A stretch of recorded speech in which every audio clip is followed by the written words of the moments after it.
Welcome to Inspiring Women in Audit, the only podcast celebrating the achievements and journeys of women in the internal audit industry. In each episode, we spotlight the extraordinary stories, insights, and expertise of these dynamic professionals. Our aim is to amplify their voices, inspiring a new generation of women auditors to share their knowledge, experiences, and unique perspectives. Remember to check our show notes for links to our social media channels and to subscribe to the Inspiring Women in Audit newsletter. This podcast is brought to you by I4 Global Results Limited, the audit communication experts, dedicated to transforming your audit reporting and your audit results through communication, optimization, and collaboration. Now, let's dive into this episode of Inspiring Women in Audit. Welcome, everyone, to Inspiring Women in Audit, the podcast that is dedicated to empowering and uplifting women in the internal audit industry. By amplifying their voices, we aim to encourage women in the audit profession to share their knowledge, experiences, and unique perspectives. I'm your host, Tracy Marquardt, and I'm excited today to have my guest, Jennifer Anderson, with me. Jennifer is the Director of Internal Audit at Playtech, a leading FTSE 250 technology company. Jennifer has a wealth of experience and strong skills in governance, audit, internal controls, and risk management. She's passionate about technology, cybersecurity awareness, and fraud prevention. At Playtech, Jennifer drives strategic initiatives and fosters a culture of continuous improvement, which we all love, with a strong focus on effective communication within her team and with the stakeholders within the business. Jennifer is a chartered accountant, a CIA, a CFE, a CISA. She has all the designations you could want, I think, and she's been celebrated multiple times as one of the Institute of Chartered Accountants of Scotland's top 100 young CAs under 35, both in 2019 and 2020, and then also by the IIA as an emerging leader in 2021. And in 2024, she was nominated for Women of the Future, which I think is amazing. So congratulations on all those accomplishments. And thank you for joining me today, and welcome to the Inspiring Women in Audit podcast. Thank you. It's lovely to be here. Now, I want to kind of have a look back on how you've gotten where you are today. What actually set you on the path of audit, of internal audit? Was this something planned? Did something pull you in? Certainly not planned, that's for sure. So a bit of background. I come from a STEM background, so had a degree in mathematics and statistics. So it was kind of I was wondering where to go from there, pretty much. And I landed into accountancy, so I trained with a top 10 accountancy firm. And then again, after qualifying as an accountant, I had the opportunity to relocate to Dubai. And it just so happened that I had two options. It was either I go work for a big four accountancy firm in Dubai, or I go into a local insurance company as an internal auditor. And that for me was the choice I had to make. And I went for the internal audit option. The team was wonderful. And yeah, it just sounded like it was right. So I kind of ended up in internal audit that way. I mean, what a great place to start in internal audit in Dubai. No, definitely it was, yeah. It's a lovely area. All right. So you're now the head of internal audit, director of internal audit at Playtech. And I imagine that leading a team can come with pressure to fit into certain expectations. And I know we have a lot of folks listening who are kind of up and coming as well, and at the same or similar stage in their careers, maybe looking to become the head of audit, sort of that next step in their career. So you first joined Playtech as a senior manager, and then you were promoted to the director position. So in that process, you must have had to learn the corporate culture and figure out, where you might need to adapt your style and where you could stay true to yourself. Can you tell us a bit about that journey and that learning? Sure. I mean, I'm always learning. That's it as well. The bottom line, I still make mistakes as well. Learn from those. But the main shift, it comes with the responsibility as well. You're responsible for the team. You're responsible for the decisions that are made and responsible for being the eyes and ears of the board. So it's recognizing that responsibility and that trust that comes with it. So yeah, that was a big shift from the role that I was in before leading up to that.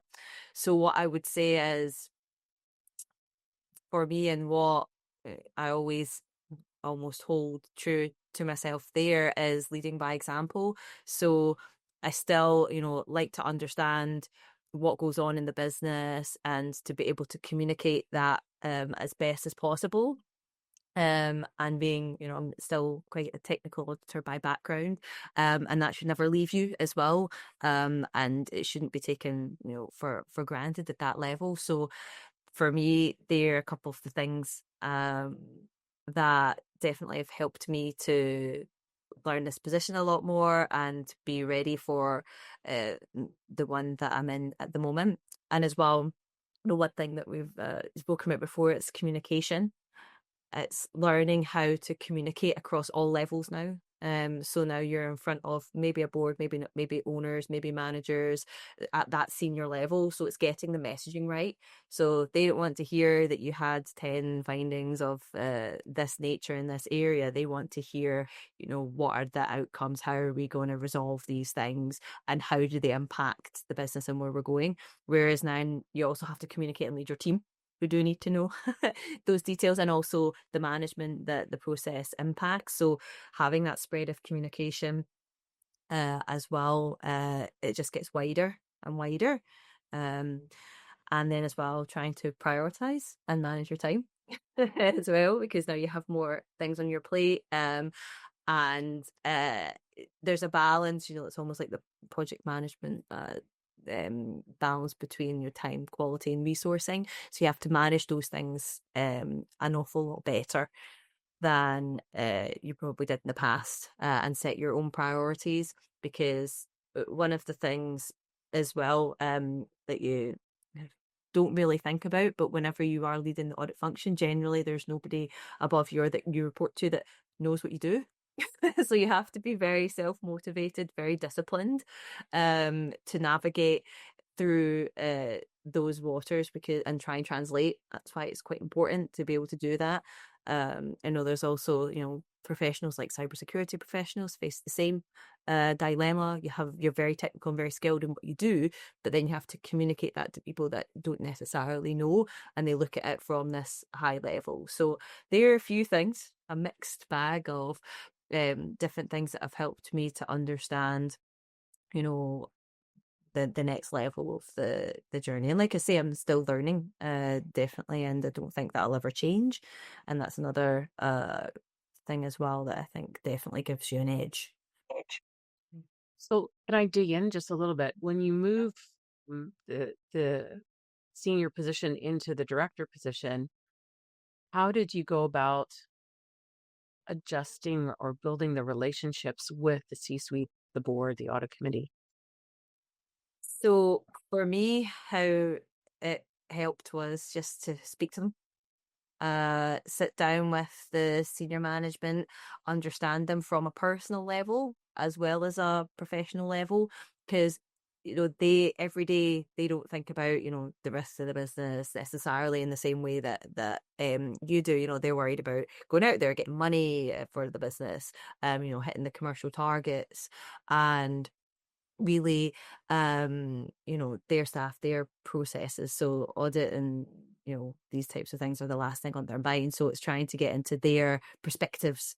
They might run teams of hundreds, thousands of people every day. That's a lot of pressure. So when you come along, it's knowing that perspective and balancing your perspective to theirs. So even if it's before you speak to them, it's taking that time, it's trying to put yourself in their position to be able to communicate to them at that level, get that perspective, and really try and communicate to that level. So they're thinking about, okay, how are we going to turn these $1 million, £1 million sales over?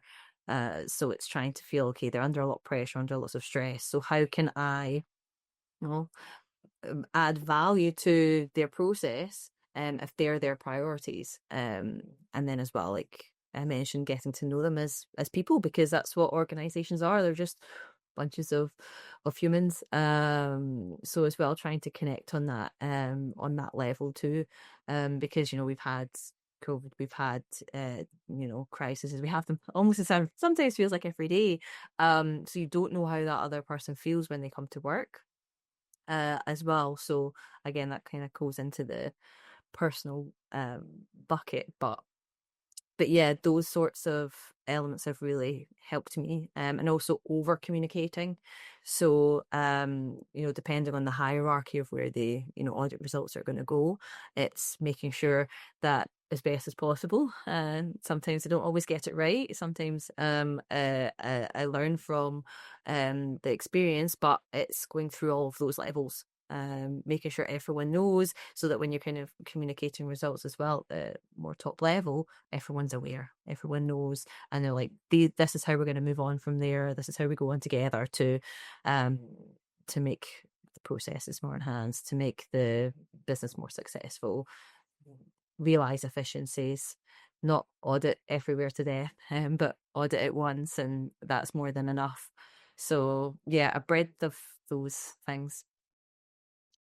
You've hit so many good points that we could dive deeper into. The fact of building a relationship building relationships there, where it's not just at this formal level, right? You're actually trying to understand them as human beings and figure out what keeps them awake at night, what about the business, and how you can help with that, and putting yourself in their shoes, understanding what their pain points are, what their objectives are, if it's commercial or otherwise, and really working with that knowledge as frequently as possible. Because I think, like you said, over communicating, I think the more we communicate, the better. And sometimes the more we communicate, actually, in the end, the less we need to, because we have such a good understanding already that we can then narrow it down once we build those relationships. But I think it's also kind of like you said, it's continuous. It's not just like, okay, well, now we have a relationship, we can slow things down. It's like keeping doing it on a regular basis. I'm wondering if I can ask you, when you made that switch into the director role, did you have like a specific plan? Did you have like 3 top priorities? Like, how did you kind of approach being in that role? By accident. um I mean, to be fair, the slide happened as well as we started to do the audit plan, so it was a good time, so I could sit and refresh the approach there. So I tried to be more strategic driven. I felt like the current way of operating could benefit from that. I've had the strategy is written by the senior management, and whenever you are showing them a plan that's based on these elements, it definitely gets more buy-in. So that was one of the elements that I wanted to do, make the department more strategic, more communicative, as you've probably gathered, as well, to make sure that we're out there, we're known, people know why we do what we do. As well, it could help to open doors more for my team, to help in that way as well, and to listen. So that's as well something that I've learned a lot more, to listen, to pick up these things, like people talk, try to understand a little bit more what their motives are, how we really support them in capacity, and speak their language more. So like I mentioned, with strategy, with our products, with how the operations work, with how the industry moves, it's trying to bring all of that relevance into the work that we do. So I feel like that also helped. The business helps us to stay relevant, which is what we always want to do, and to help us to be those, better strategic advisors in that capacity, and complement that with the assurance engagements that we do. So a mix of those things. Yeah. And so do you think you have a specific leadership style? So I'm hearing a lot about communication and listening and building relationships. Do you have a specific leadership style, or are there any perspectives you could share with us? So I also mentioned another part, which is leading by example. And I like to do that. I feel that I am an individual that's quite self-motivated, quite creative, push the boundaries, and intuitive. And these are the types of things that have helped me in my career and helped me to really understand auditing. We've spoken before about how one day it almost feels like the world of auditing just opens up just like the Matrix. So it's to try and these types of things have helped me to understand that and to be really like, I can see through things. I can see through a process and I can see risks and see how we're mitigating them. So that's what I try to do through my leadership. And as well, mix that in with the right element of being compassionate. So one thing that has, of course, impacted us since COVID is the introduction of more accepted hybrid working. Yeah. So it's balancing that in my team and understanding, the flexibility that they need, but then also to make sure everyone still feels included and being very aware of that. So it's kind of balancing what I think has worked for me and it works in our company to show them that it's okay to act like that. And also they'll make their own styles and also give them the freedom and flexibility that's also really valued, and that's why they work with me. We complement each other as well. And yeah, having that appropriate level of compassion and understanding, because everyone is different nowadays. As well, everyone's needs and beliefs and motivations are like a complete rainbow almost. So and that adds to everybody as well. So, and it also helps to create an open space, I feel. So I feel that whenever you have these elements, they're less, they feel like it's less of a burden to inform you of how they're feeling and how they get on, and all of that is, I mean, I'm nothing without my team. They do all the work, right? They do all the hard work, to be honest.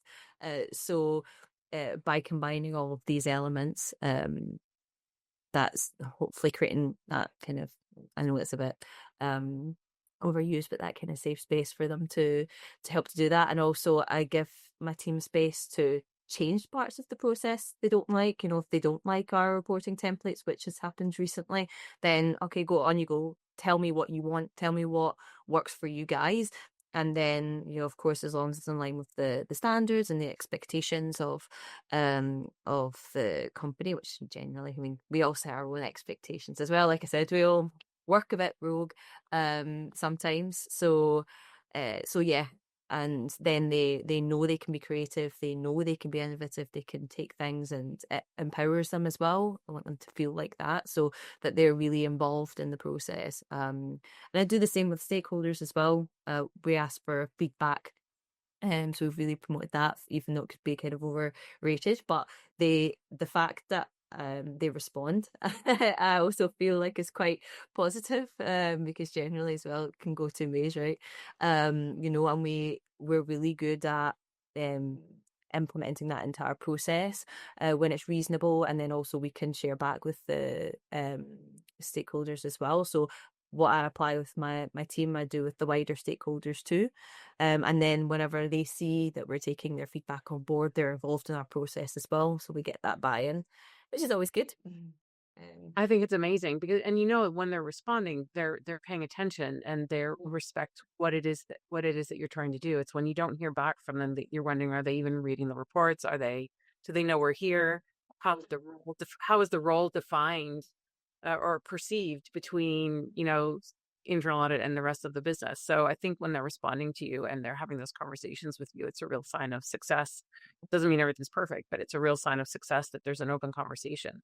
And that things can get, further progressed or resolved or whatever the particular situation requires. I do love that you obviously have a goal and are living, walking the talk of empowering your team to be included and to make some decisions and to make some changes. And I'm just wondering about mindset, your mindset, the mindset that you're looking for in a team. So what maybe, I don't know if you want to speak to this, but like what mindset has helped you be so successful at this stage of your career? And the follow-on question would be about, what is the mindset of an exceptional auditor versus an average auditor? Well, definitely in this position, one thing that's helped me with my team, I appreciate it could be different for different teams. You might need to adapt and change your style and your mindset. So in my environment, being very open, as much as I can be with my team, and also open to their feedback. So it's not an instantly, no, I'm right, you're wrong, or I know best because I lead the team. It's we are a team together. So there might be things I've not considered with regards to what we do, what we're auditing as well. So it's being really open to that. And taking on board, if they say, no, we don't agree. It's like, right, okay, well, let me know. And sometimes that, I don't know how you see it, can go against your instinct sometimes because you're like, no. And it's like, no, it's taking that step back. And that also helps to create that environment. So definitely here from a leadership perspective, that's definitely helped here. But again, appreciate potentially if you're running a larger team, it might not always be quite as quite as intimate, but it has helped me because a lot of leaders I hear, they say that it can be quite lonely at the top or whatever that is, but I don't always feel like that because I have my team, I trust my team, and we get on really well, and I'm really fortunate and grateful for that. So that's another like few benefits, I guess, that I've felt from that. But again, if your team is large, there's still ways of managing it. So for me, a few things as well that we've potentially brought up. So not that I think I'm necessarily an exceptional auditor, but I do like the elements of, creativity, innovating, and also being curious and asking the questions. They seem very stereotypical as well. So a mix of all of these elements. So I do appreciate whenever you're starting your journey, you might not know how to push the boundaries, or you might not feel comfortable to do that. I've also been in that position where I didn't know I could do certain things, or I wasn't sure if it was outside of my boundaries, because that's also something that comes into politics environment, which is also something that has to be managed, which actually probably should have mentioned earlier about managing that type of thing, but that can also be challenging, and I've had to learn and grow a lot in that element as I've gone on. But the kind of keystone that I don't think you can get away from is really knowing the basics. Really understanding the matrix, right? Trying to see it the day that it unlocks, because that's so powerful. And it is another reason why I've done a lot of certifications, because I feel like as well the practical experience is very, very important, but nothing can really beat that technical experience. I like the fact that even the Institute of Internal Auditors are updating their standards and their exams and things to be a bit more relevant and aligned to the world we face, because sometimes these exams can be a bit archaic and in the way that they're delivered and the text and things like that, which again I can certainly appreciate because that's the basics, but maybe we don't need to go quite there. But it's that balance between those really, really technical things that no matter if you were to audit absolutely everything, they're difficult to teach, but it gives you that appreciation of the structure and the discipline, which is another element I would also say, which is the discipline. Because as well, especially if you're auditing an area that has maybe very limited written policies, written procedures, you have to be really in tune with what you're expecting to see and what's not there necessarily. And the benefits are not of having those standards or policies or things in place, right? And the risks that come along with that. Can I ask you about courage? Because I know the IIA has even put it in writing now that auditors need courage. And I've been talking about courage for many years when it comes to identifying governance issues, and how I feel like in all the reports I've looked at over the years, like thousands of them, that, and I looked at one this morning, and as I read all the findings, I'll call them findings because that's what they call them. I'm thinking governance, governance, governance. The cause is good, but it's like an action cause. But the real underlying issues here are governance. So I do think auditors need courage. What do you think of that? I would agree. And it's difficult because then a lot of the courage hits a political brick wall. I think the key is communication. Because you're right, we definitely hit a political brick wall, which is where the courage is required. Because if I feel that courage wouldn't be required if we were auditing areas and 9.9 times out of 10, they're like, oh, yep, okay, you're right. Yeah, I'm going to implement that recommendation and everything's going to be great after that. So you only need that element when people don't agree. So to find a way to agree is about communication, and it doesn't always happen that people will agree with you. And that's when you rely back on sometimes a bit of a carrot and stick mentality. So you can try the carrot first, try and sell the benefits all around of what you're trying to achieve, because generally as well, they might feel you have some other motive and you're not being you're not in the best interest of the company, or you're trying to get something out of it, which is why people are defensive, which is why this can also happen.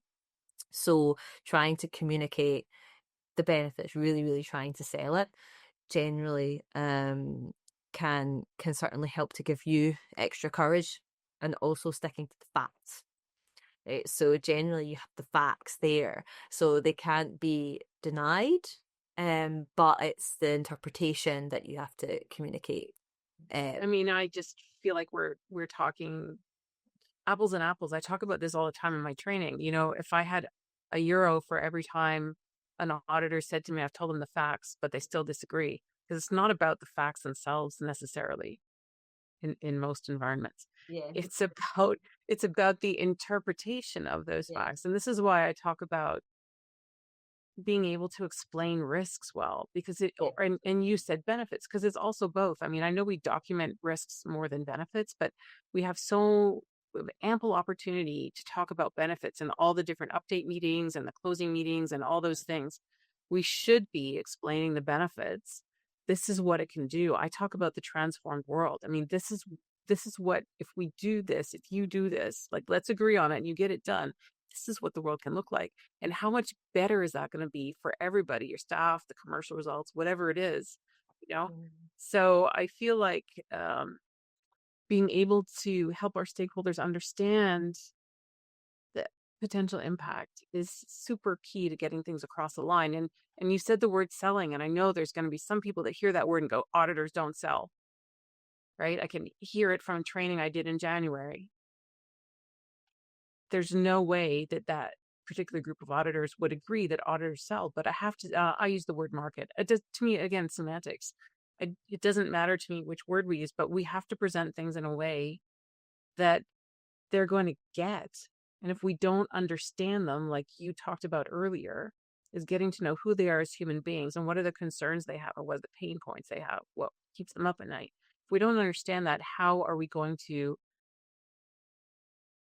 have them understand how what we've just presented to them and the recommendations that we want them to create actions for actually makes sense for them? Oh, definitely. I feel quite strongly about it. And you're saying all the right things where I'm thinking, yes, yes, yes, yes, you know?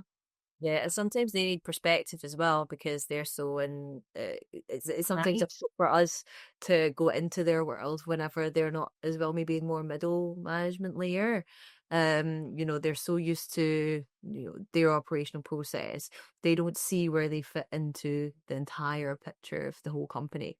Whereas it's almost like a double-edged sword, right? Because we see everything, and we can get excited about the work that we do because we see the impact in the wider company, and we want to try and as well communicate that to the stakeholders. It's like, you're key here. The reason we're here is because you're strategically important, and as well did maybe appear on our risk radar, but you're strategically important to the company.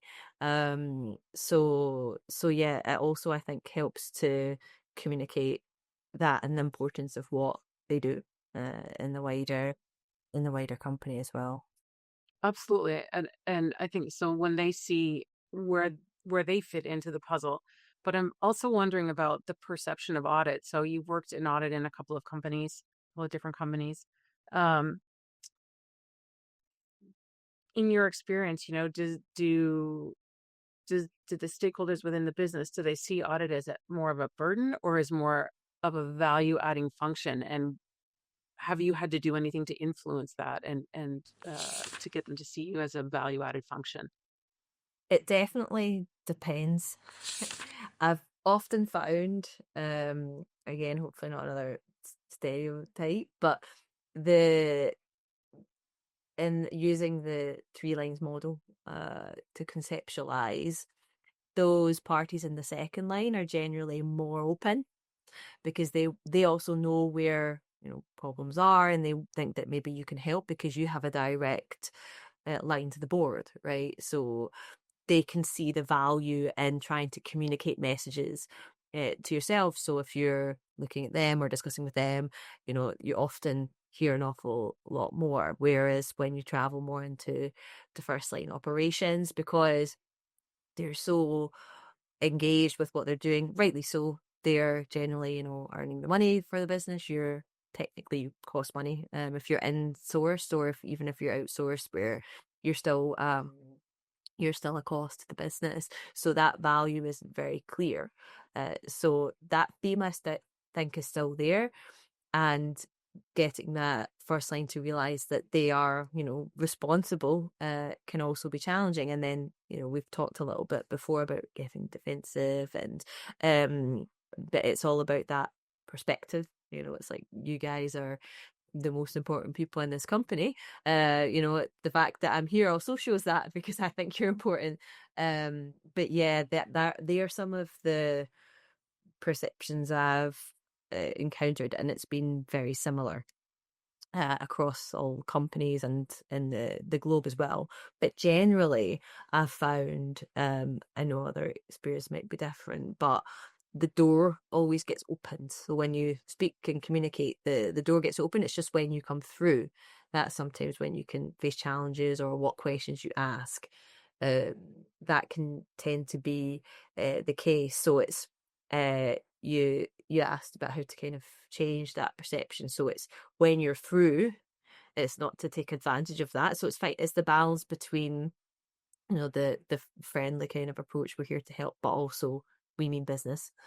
So, we are here for a purpose, and there is a line that we won't cross, to from a kind of balance of risk perspective. So it's understanding that line. And I think as well, what's really undervalued is just phoning the oddities, or people around the business, getting to know people around the business, because that also helps to open the doors later on. So it's maybe just popping a meeting invite with one of the commercial directors of a product, or these types of things, and then it's getting your name out there in a different sense, to let them just talk.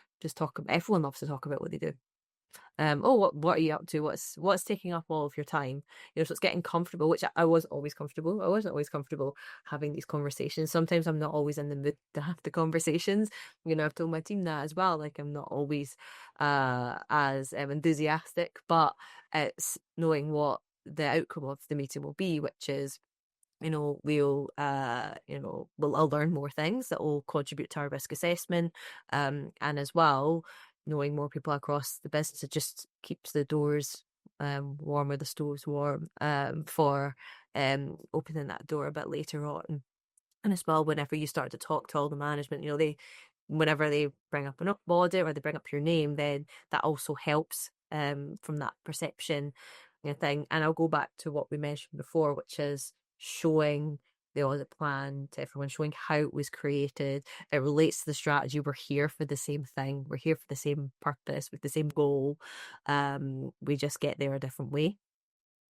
And I think bringing them on that journey as well. So one of the things that a feedback that we got from auditees is they weren't ready for an audit. They didn't know what to expect. So we introduced a scoping period. So I did this when I was in external audit. So I used the same mentality of having that scoping period before, so that we could warm them up a little bit and set Yeah. them expectations, so that when it came to the audit and the actual field work and through the reporting stage, they're a bit more prepared.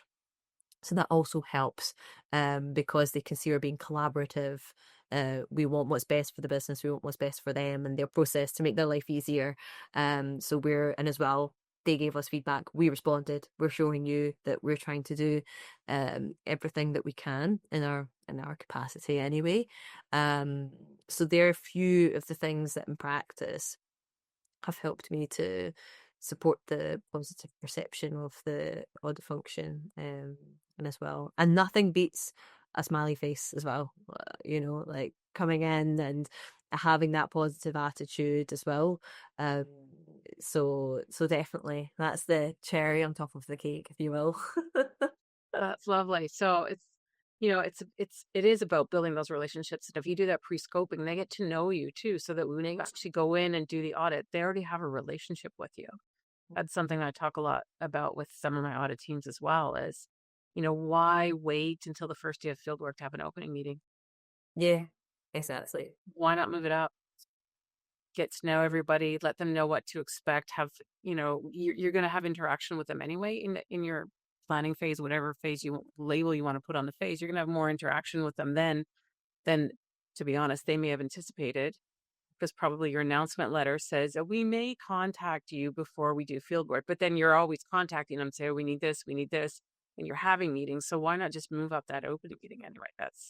That's one of my big things for audit teams to do, to just actually, hit the ground running. Yeah. Field work. No, definitely. We've been talking about that. And sometimes as well, even in that stage, you might identify initial maybe concerns or areas to improve, and it gives that time to maybe close that gap in advance as well, or to agree, well, actually, maybe we already have an observation here. Maybe we can start to get even more ahead of ourselves for when we go into the audit, or as well figure out that potentially from a balancing, maybe they're not mature enough for an audit, maybe we need to approach this differently, or they might not need an audit.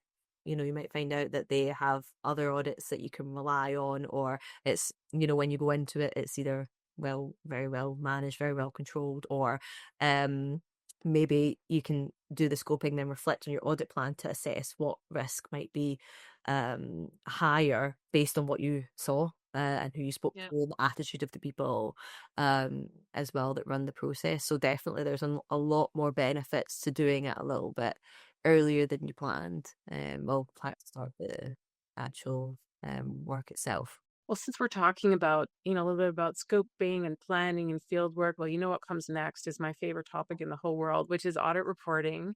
I feel like something you said earlier, it leads me to believe that you had a change in reporting recently. I don't know when recently is, if it's the last 3 months or in the last year. How do you approach your reporting? Are there certain things that you think are absolutely necessary in the reporting? Can you give us a little bit of background on how you handle things? So I would say, putting it into perspective, our reporting right now is quite traditional, not like 100 pages long, but it would follow we have executive summaries and observations and things. So from that, what I would say with regards to what's absolutely necessary, I mean, for me, if I could fit everything onto one page, this concept that we're talking about, which we have been exploring. So my team actually, they brought it up to have we call it report on a page, which complements the reporting pack that we do have. So eventually I'd like to see key points just in this one page in its entirety. And I'm hoping that's the way that we're kind of going to go, because with regards to what I feel like would be beneficial to communicate on that page definitely be things like root causes, things that we're seeing. So we're starting to analyze them a little bit more than we have done in the past. And I haven't actually been anywhere apart from this company where we've actually really explored that. And I think it's maybe a trend as well that I've seen speaking to peers too. And as well, we not necessarily like a rating for a report can be quite difficult. So we've explored a few things with that. I'm still very lucky. We can be quite experimental in our audit department. Our stakeholders and the board are very supportive of us doing that to try and see how we can make things work and explore that. So we've explored different things with how we rate reports. So at the moment we do it on a controls maturity scale. So where we see the control maturity of the function rather than a unsatisfactory or satisfied or needs improvement, these types of things. It's more our opinion based on various elements, which we have a methodology for, and how we see that them on that scale. That also helps. So in the UK, where we have a new provision 29 coming out for the UK Corporate Governance Code, which will highlight that we need to be more conscious of our material controls at board level as well. So that helps with that language. So having these types of features there, these strikeout features, will definitely help. So at a glance, you can almost like perceive the environment that's been audited as to on the scale where it sits. So if it's a more mature level, you need to change your mentality of how you're reading this report. So the observations that we're raising will be different to than if we're because our mindset's different as well. So we're auditing an immature environment, so we need to adjust to that a little bit more. Or equally, we're auditing a mature environment, so somewhere that's doing really well or it's operating at expected level. So having that perception when you see it on a page really helps. There's a couple of things that you mentioned. I'd like to come back to like the one pager. I absolutely think you can do a one pager. Anybody can do a one pager. The question is what's on the page and who is it going to, right? Mhm. So who's the audience of the page? I absolutely think for a board, I know, Norman Marks is a firm believer in a half-page report to the board. I can see that happening. But what I don't see in practice is auditors being ready Yeah. to write the insight necessary to keep it to half a page. Auditors tend to, and I say tend to because we have so many 300,000 auditors out there in the world. We get executive summaries that list observations. Mhm. And for me, this is insufficient. It doesn't provide enough insight. So it's like connecting all the dots for everyone at the appropriate level within the organization. That's what I think we need to be doing if we're doing a one-page report. And root causes should be in there. Underlying root causes should be in there. It's a must now with the new standards.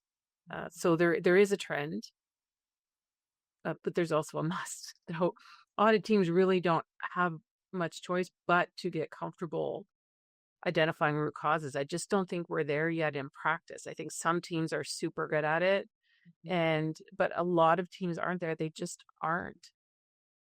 They just aren't able to go deep enough, or maybe don't even see the need to go deep enough in their analysis to get to root cause. I've had auditors say to me, well, everybody knows, so why should we write it down? Everybody knows we lack resources. We don't have enough people to do the maintenance on the equipment. So why should we write it down? I'm thinking, because you don't want them to say, where was audit Mhm. at the right time? The recommendations don't make any real impact if they don't address the cause. Right. Because you can have a repeat issue, but it's the same issue, but not resolved the root cause. So we've reflected a lot for the our issues and then why they stay open, why they're not resolved, and also we say that do we see the same things? Then are we actually doing our job efficiently and Right. effectively? If we keep seeing the same types of issues with the same root cause, or different issues with the same root cause. I mean, you did mention earlier about governance and, these things being themes sometimes, but sometimes they're governance in different ways, which I can definitely appreciate. But yeah, it's definitely a case of, are we doing our job right? And it's definitely. And how are we communicating it? How are we communicating that, and who are we communicating it to? So I think that it's something that, and then of course there's a whole conversation about, do we even need audit reports anymore? Well, I think some industries absolutely, they're so regulated they need audit reports, but I do think there are opportunities for us to think about how else we communicate, and does it need to be in the audit report, or we just need to communicate it in a different way? And sometimes, like, when you have governance issues, it's not necessarily about putting the big scarlet G on the report. It's more about how do you communicate the underlying things that are going on, and that comes back to courage and all those kinds of things, and the relationships that you've built. You can't walk in, I think, well, you can, but walking in and dropping the big G word on the board, uh, you know, unannounced, like without any preamble, I think can get you in tricky waters, perhaps. Yeah, definitely. It's certainly what you say. It's where is it going? Because I know a lot of audit functions have operate in companies that are regulated, and they want to see the reports. They want to see what the issues are, and they want to be able to read the report as if they were doing the audit, right? And if you just have a list of observations and by title, it might not hit that bucket. But in practice generally, so maybe you do have two ways of communicating. Yeah. So one of the things that we introduced, it was actually at the request of the audit committee chair, is a flash report, which is actually it's a one pager with a table that lists what audit is going on and what are the key messages so far. So it allows us to be able to communicate those key messages. We have to communicate avidly to the stakeholders that we're doing so in the background. So that also, we're learning how to communicate these messages in the best way. But that's allowed us that platform to communicate those messages. So we can definitely tick that box. We've communicated the key messages without actually having to go through the whole audit process. And then, in the future, when we're getting more used to our reports on a page and reporting in that in a bit more of a condensed fashion, it's trying to see how that would be sufficiently enough. And it's just a trial and error. Absolutely. The way I've found, so being flexible as an audit function for us is and that's the mindset as well in my team. Like you mentioned as well earlier, not everybody is like that. Sometimes we can be our own worst enemy, and Yeah. you feel like, because I've worked so long in this audit, I need to write as much as possible and justify my existence. When in fact, actually, if you could put in theory everything on a page, the board will appreciate that much, much more. If you can articulate the journey that you've been on from the start to the end, and the influence that you've had, and where this will help take the company, and in the future, they'll love that more, and they represent, at the end of the day, the owners, the shareholders, stakeholders, or if it's the CEO, that you're working for, and they'll appreciate that, because they are not technical auditors, and Absolutely. they're not going to appreciate the report in the same way as to the intent that you've written it. Yeah. And I like to keep reports about results, to be honest. I think it's important for them to understand the journey, but I don't know that I necessarily want to see the journey documented in the audit report. No, and it is difficult as well, because there's sometimes quite a big divide between, the perception for who you're working for and the processes that you're auditing. So you're auditing an accounts payable process, right? So Yeah. that one maybe is a bit more standard, and people know what to expect, but you could be auditing an API connection, for example. So then how much detail do you go to? Do you have to explain, actually, in the start, an API connection is set up like this is how it works, this is how it's organized? Or do we take these type of things for granted more? So these are the types of, as well, things that we're exploring. How much is too much information? Do we need to actually read the reports as if you're a layman and you don't understand an accounts payable or these technical areas? Tough one. Because or you report it out and then you're asked. You wait to be asked. If somebody wants to know more information, then you can tell them. Or something we've been thinking about as well is, do we start putting things on our, because we have a website on our internal portal, we start putting things there that are generally always there as well. So we have, to explain if we have a high, medium, low priority, put everything there. So try and create that standardization as well around some of the elements too, so that people can still have the resources, but they don't get a pack that's bigger than it should be. Yeah, and I think using your internal website is super idea, right? It's also helps everyone else. It's where you can put things so they can see what it is you do, who you are as human beings. When I look at career progression, so I can see your career progression, which is quite an amazing progression. Um, and I look at my progression, which started at auditing cash and comparing, auditing cancel checks to bank statements. And then I see where we are today, and I think the future is bright for emerging leaders, but it's also maybe challenging, especially because of all the new technology and AI and all of those kinds of things. So, what skills, traits do you think the future leaders in our profession need to be successful? You're right, it's definitely overwhelming. I sometimes look back and think, I don't know how I would do it these days. Because I'm actually not too dissimilar to you. We still, whenever I trained, we audited checks, and till receipts to the bank. So it's certainly overwhelming. And the way I like to think about it is, you can be a generalist with a specialism. So you can understand how to audit, because one of the my peers put it, you can audit anything but not everything. So it's, you learn how to audit everything. So if you can audit the governance of everything, anything, you can audit, they can apply that same framework in your mind to absolutely everything, and that's where you can start. And then you can leverage off of the subject matter expertise, but something also that will help you in your career, but also to help you is find something you're very interested in. So specialism. So for me, it's cybersecurity.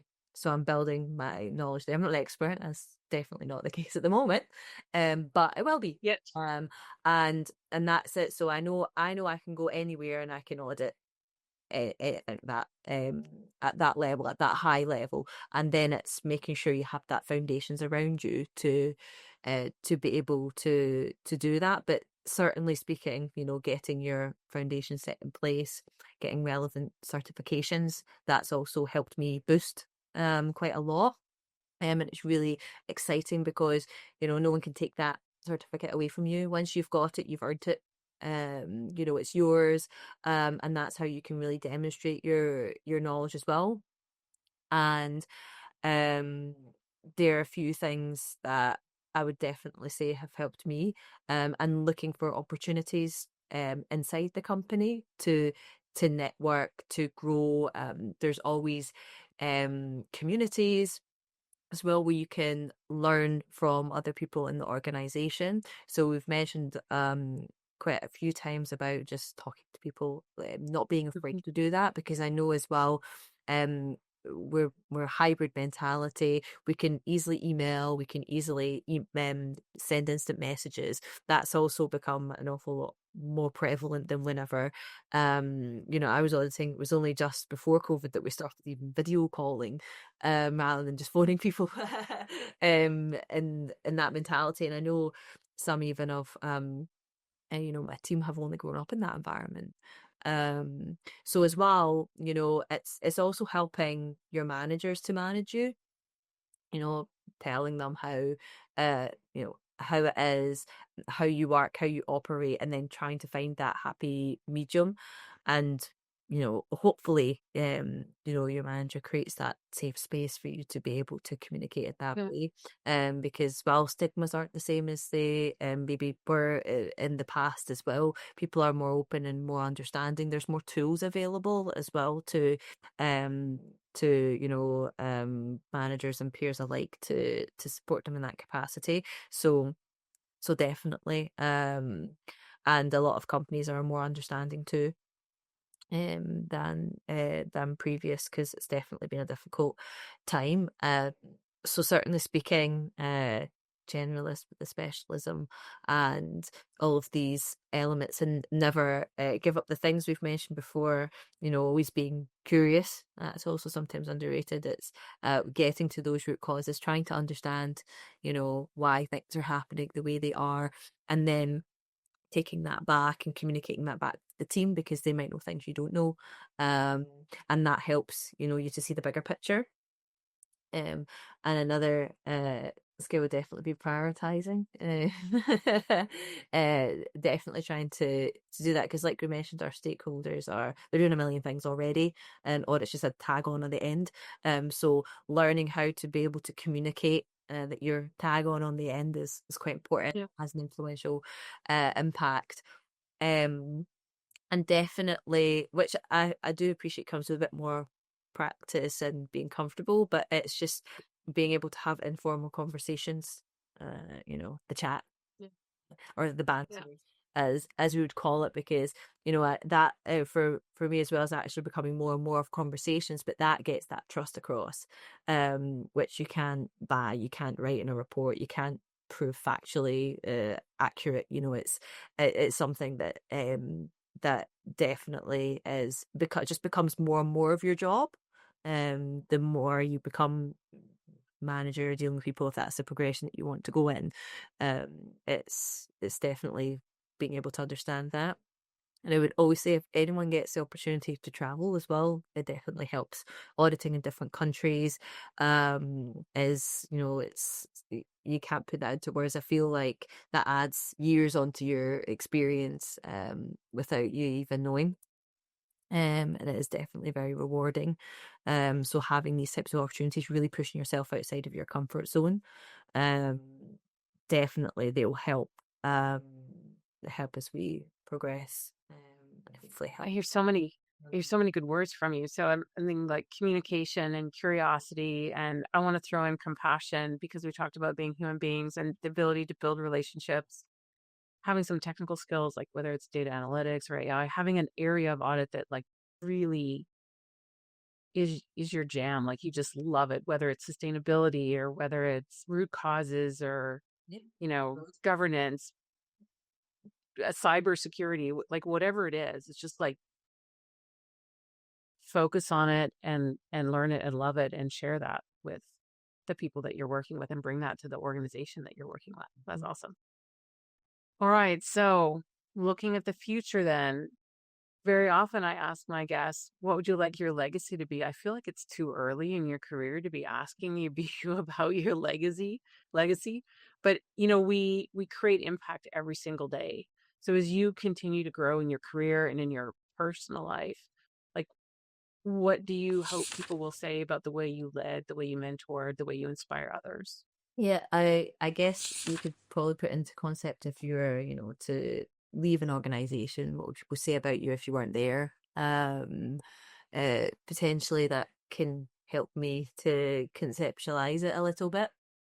And it would be, hopefully, along the lines of, when Jennifer came here, she made things better, essentially. What and made our lives easier. We could really see the value in the work that you do. So hopefully the work that I did, and the influence that I had, made them feel important, because as well, communication is, at the end of the day, about how you make them feel. They always Yes. remember how you made them feel. So that's what I would hope that people would reflect on, how I made them feel, and how they've achieved better results as a company as well, obviously. But yeah, Jennifer made things better and she was here. That's wonderful. I think you must be. So congratulations on all of your success so far. I can't wait to see what unfolds for you in the future. And thank you so much for being a guest on Inspiring Women in Audit. Well, thank you very much for having me and listening to me. Whilst we had this conversation, it's been lovely. Really good experience. Thank you. Thank you. Okay, so that's the official end of it. So we'll get MC. I wrote down a couple places where we need to just like maybe do a little bit of editing, where you felt like you were rambling or you lost the question, which is fine. I did want to ask you one quick question though about, because we didn't get to it in the body of the interview. It's just about having been a mentee. You were mentored, right? And what kind of difference has that made for you? And are you mentoring now that are you making the switch? Yes, I am. Yeah, so making a more of a formal switch. So I do appreciate that you can get reverse mentoring engagements, and as well, depending on the mentor had in the past, they sometimes feel like they've been mentored by you, even though it seems more like you're the one that's learning from them. But yeah, definitely trying to they're a little bit more from that perspective to help. And I guess it comes informally whenever you have your team anyway. So it's trying to really set that good example. So from that, from my position that I have at the moment, set that example, help them to be free and open-minded. And the way that someone said it to me before, it's like, your mentees on a journey and you're just helping them to read the map. I love that. So it's helping them to just, be free, be open to, in a safe space again, like we've mentioned before, to discuss these things with you, and then to try and help them to navigate through that path by asking questions and listening more and more and more. So that's a difference from the relationship, because generally, it's the mentee that talks a lot, and I can talk a lot. So it's trying to, whatever you would be saying, try and get that from them, and plant ideas, see how things can work for them as well, and give experiences where relevant of how things have worked for you. So definitely trying to do that mind switch. They are the center of the discussion. It's their time is super valuable. You are helping them, and rather than I want to understand what's next, I want experiences from you, I want this, I want that. It's they about that. So these are the types of switches that I'm more getting used to, and I know I'll forever be a mentor, mentee as well. I'll always reach out to people and learn from people that I think that maybe help me to as well, maybe see the world in a different light. Yeah, so that's what you're trying to guide someone to awesome. just try and be a guide. Hi, everyone. Thank you for joining us on this episode of the Inspiring Women in Audit podcast. We'd love for you to stay part of our growing community, so subscribe wherever you're listening. If you're enjoying our content on platforms like iTunes or Spotify, a quick 5-star rating from you would mean the world to us. It's a small action that supports our mission immensely. Don't forget to explore the show notes for various links and join our vibrant community on all our social media platforms. Your interaction and support play a crucial role in amplifying the voices of inspiring women in audit and spreading their inspiring stories even further. Thank you for being a part of our journey, and we'll catch you in the next episode of the Inspiring Women in Audit podcast.